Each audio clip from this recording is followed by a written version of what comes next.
guys are gold. Welcome to part 2, or the installation video for the Franlin Armory binary trigger.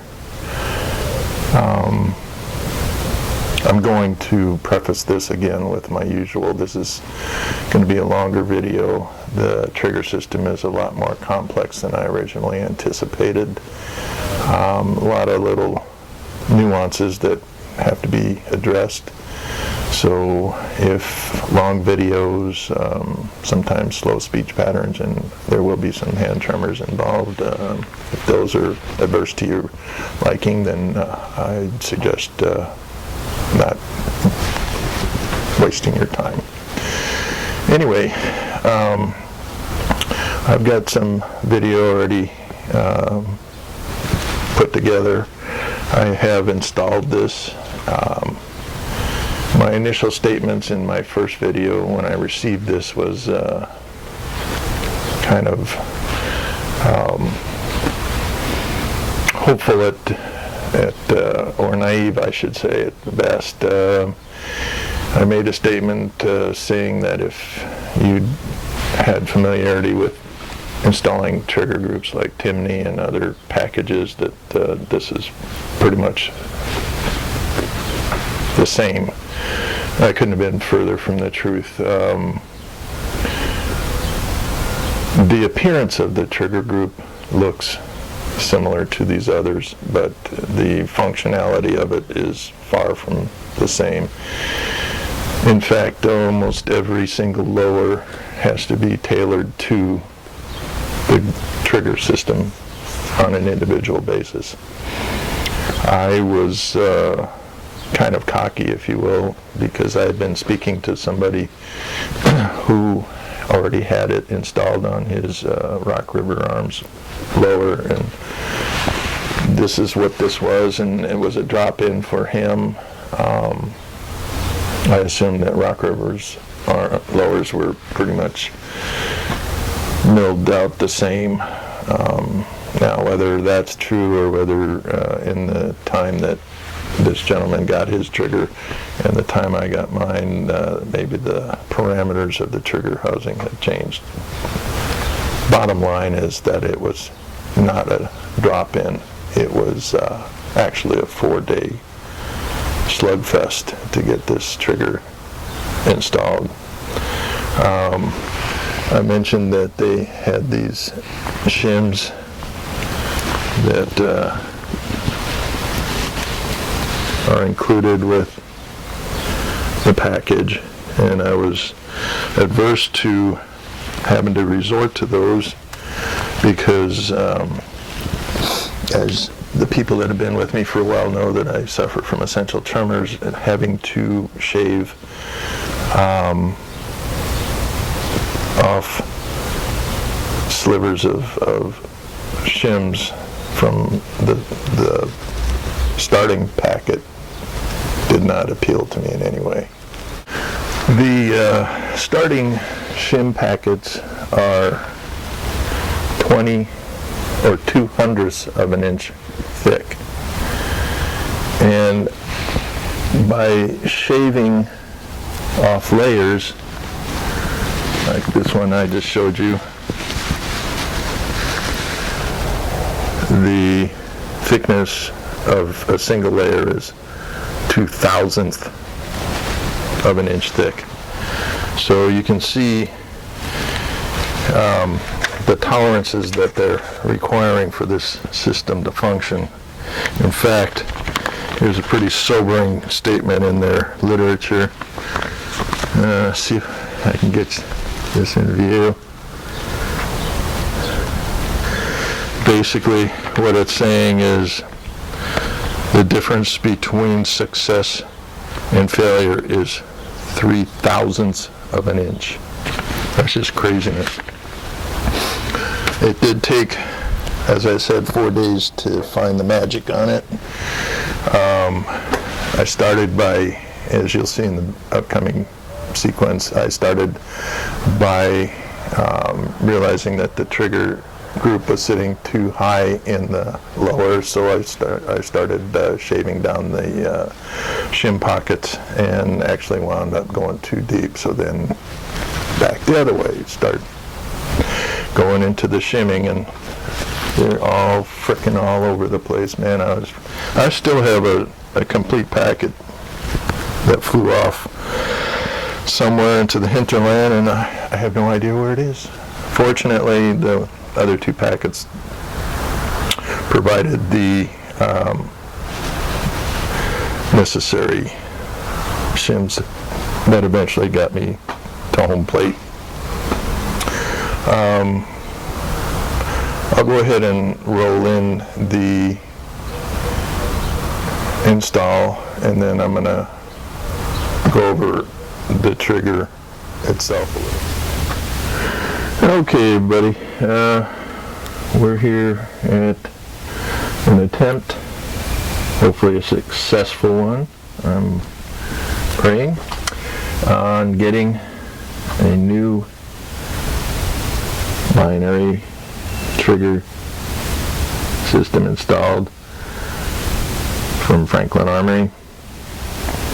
As you receive it from the factory, as I showed you earlier, you get the trigger system, you get the decal that you're supposed to put on your lower, you get the new safety selector. In the interest of brevity and speeding things up, I've already removed my old grip. I've also removed the old safety selector. I'm hoping that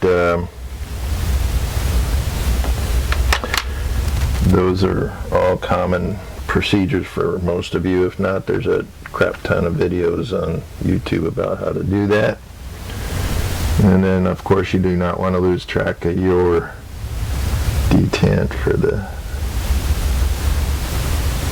and detent spring for the safety selector. So, in reviewing the trigger group, you will notice on the bottom, see if I can get this in there.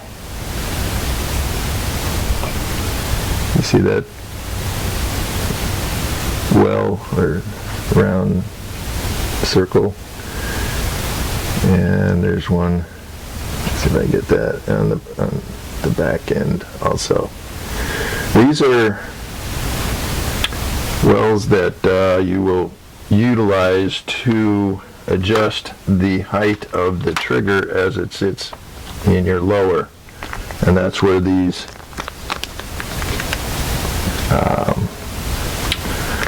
peelable shims come into play. Now, somewhere I think I recall that the difference between success and failure boils down to about 0.00 or 0.003 of an inch. So everything is pretty tight toleranced here. What you do for the first step, well, the first step that they want you to do is put the sticker on. I'm not sure I'm going to do that, in that this weapon won't be used by the general public anyway, and I will be supervising anybody that does shoot it. So I'm just not sure I like the look of that particular decal. So the first step is you take your, after you've removed obviously your old trigger system and your safety selector, you pre-fit your trigger in the lower, and you check to see if it's sitting too high or too low. If it sits too high, it's a little more involved than if it sits too low. If it sits too high, you're going to have to machine off some of the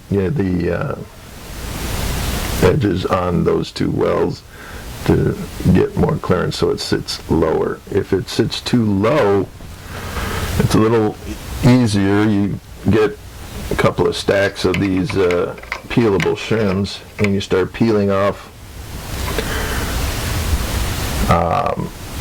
layers until you get it to the proper seating depth. Now you want to take these slow. They give you 3 stacks in the packet. You want to take it slow. They recommend that if you need to take off or peel off some shims that you use a vise of some sort and then use a razor blade to peel layers off. Being aware of the fact that if you take too many off, that they're not reusable, so you can't peel off one too many and then have to then try and stick it back on. It's not going to work that way. So you want to go slowly, methodically, take your time to get this seated just right. So what you do is you seat it in the housing or in the lower, and you look through the trigger pin holes. And if it's seated properly, which I am so fortunate that this one does, you can see right through to the other side, and everything is ready to go. I'm going to see if I can get you a better look at what it looks like. Okay, so one of these days I'm going to have to learn to keep my big mouth shut and not count my chickens before they hatch. When I first pre-fit the trigger group into the lower, it looked to these aged eyes that it was a perfect fit. But when you're talking about thousandths of an inch, looks can be deceiving. And unfortunately, mine was sitting too high in the lower, so I had to mill down some of the height on the wells on the bottom of the trigger group to get it to sit lower. And as I said earlier, if it was sitting too low, you would use these wells to place the spacer shims that are supplied to raise it up. So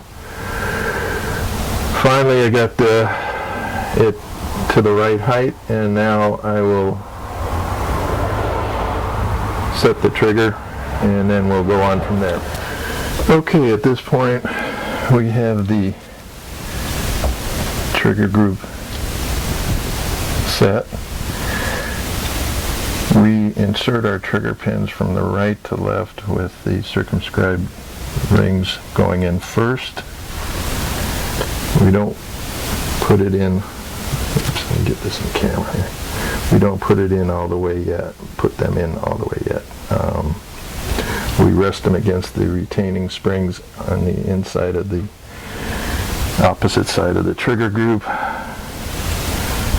And there, you can see them when the trigger group is not in the lower, but there's retaining springs on the inside of the trigger group to hold the pins in place once fully inserted. Next step, let's see if I can get this in camera here. If you look through the safety selector hole, if you look closely, you can see in the bottom there's a little part of the backup disconnector that's sitting up. So what we want to do is, using they request a non-marring punch, but I'll be careful with the one I have. And you want to push the backup disconnector, which is right, I can't see, right here. You want to push it rearward. That will move the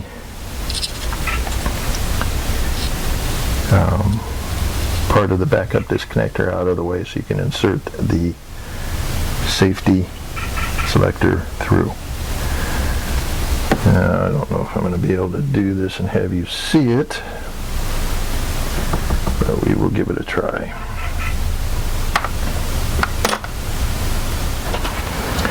So, being careful with the backup disconnect, you just hold it towards the rearward of the receiver and work your safety selector so that it finally seats in the firearm, or I should say the lower. Alright, so we have the 3-position safety selector in place. They give you a, I guess what you would consider an ambidextrous attachment, if you will. You screw it into the other side of the safety selector so you can switch from either side. Okay, so everything's in place. It's time for the all-important function test. So let's see if all parts of the system are working properly. First, we will test semi-mode. Actually, let's test safe mode.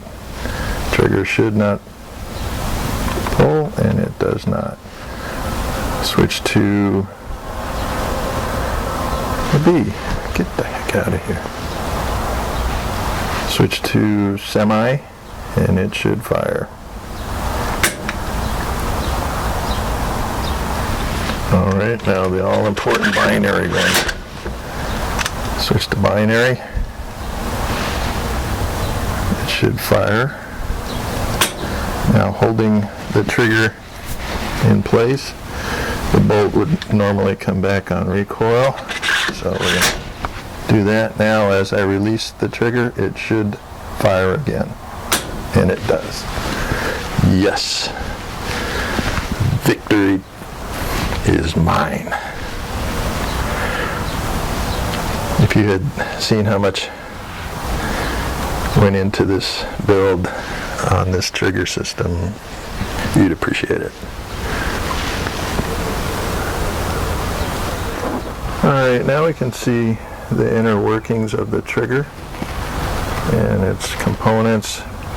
This one has 3 disconnects. There's the semi on the left, the binary disconnect on the right, and then there's the backup, the one that I showed earlier that you move forward or rearward to place the safety selector in. Everything is seated properly, and I can't stress enough how important paying attention to tolerances. As an example, I mentioned earlier that the trigger pins were not to be installed all the way until the final installation, and after the function checks worked, I got so excited I drove these in, and one of them went too deep, and I didn't notice it at the time. Put the upper on and function tested it, and the backup disconnector did not function properly. I was panicked, and then I noticed that one of the pins was seating too deep. I moved it back out, and everything is A-OK. Just pay attention to details. Franlin Armory is there for questions. They helped me a couple of times over the past 4 days, and it all worked out. This is going to be fun. Next part will be at the range.